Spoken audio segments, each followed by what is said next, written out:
hakkin sarki tun zamanin da har zuwa yanzu lura da jama'arsa da zaman su lafiya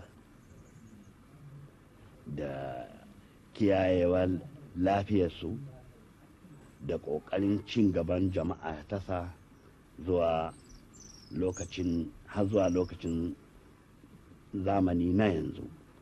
Kuma ko da wani lokaci aikin sarki ne ya sa mutanen ƙasarsa yadda za su ci gaba tare da zamani. Shi ne babban aikin sarki da shi da duk mataimakansa, 'yan majalisarsa da waɗanda ke taimakonsa. Aikina na yanzu da yadda yake da lokacin da turawa suna nan ya sha bambam kaɗan.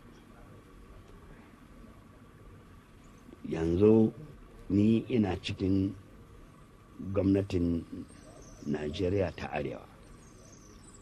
Wannan ya ba da dama gare ni in ba da shawara ga gwamnatin Najeriya ta Arewa irin abin da nake gani yanda mutanen ƙasar Najeriya ta Arewa za su zamna lahiya ko yanda za su ci gaba.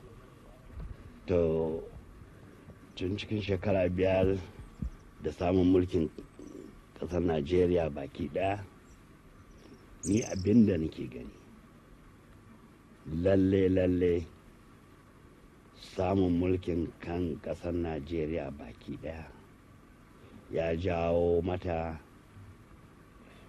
cin gaba da ƙarin arziki fiye ga da, wannan babu shaka. Mun ci gaba, mutanenmu sun samu arziki fiye ga da.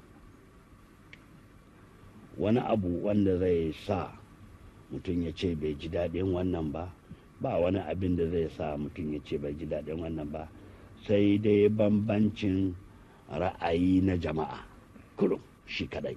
Amma ban da shi, jumlace ƙasar Najeriya cikin shekarar nan 5 ko shekara 10 lallai ta ci gaba kwarai da gaske, mutanenmu sun samu arziki.